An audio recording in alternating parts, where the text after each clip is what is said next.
6 വയസ്സുള്ള കുട്ടി ഒരു കടയിലെത്തി ചോദിച്ചു, ഇവിടെ ദൈവത്തെ വിൽക്കുന്നു.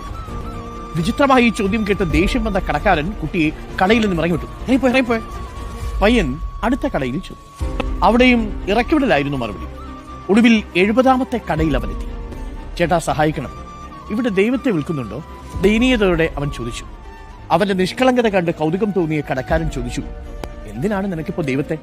ഒരാളെങ്കിലും തന്റെ ചോദ്യം കേട്ടല്ലോ എന്ന സന്തോഷത്തോടെ കുട്ടി പറഞ്ഞു, 3 വർഷം മുൻപ് എന്റെ അമ്മയും അച്ഛനും മരിച്ചു. അമ്മാവനാണ് എന്നെ നോക്കിയിരുന്നത്.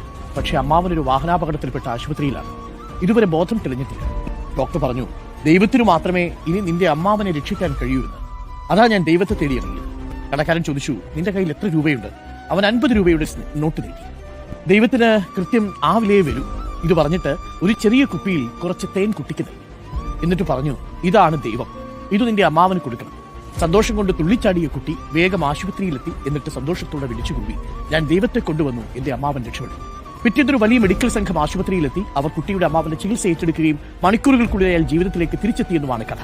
ദിവസങ്ങൾക്കു ശേഷം വീട്ടിലേക്ക് മടങ്ങാൻ നേരം ബിൽ ചോദിച്ചെങ്കിലും അടച്ചെന്നായിരുന്നു മറുപടി. ഇതോടെ അമ്മാവൻ കുട്ടിയോട് എന്താണ് സംഭവിച്ചത് എന്ന് ചോദിച്ചു. അവൻ നടന്നതെല്ലാം പറഞ്ഞു. അങ്ങനെ ദൈവത്തെ തന്നുവിട്ട മനുഷ്യനെ തേടി ഇരുവരും പോയി. ആ നാട്ടിലെ ഏറ്റവും വലിയ പണക്കാരനായിരുന്നു അത്.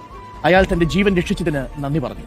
അപ്പോൾ കടക്കാരൻ പറഞ്ഞു, നീ നന്ദി പറയേണ്ടത് എന്നോടല്ല, 50 രൂപയുമായി ദൈവത്തെ വാങ്ങാൻ ഒരു ദിവസം മുഴുവൻ കടകൾ കയറി ഇറങ്ങിയ ഈ കുട്ടിയോടാണ്. ദൈവത്തിന്റെ വില എന്ന് പറയുന്നത് ഒരു നല്ല ഹൃദയമാണ്. മറ്റുള്ളവർക്ക് വേണ്ടി നമ്മൾ നടത്തുന്ന കൊച്ചു യാത്രകൾക്കിടയിലാണ് നമ്മൾ പലപ്പോഴും ദൈവത്തെ കണ്ടെത്തുക.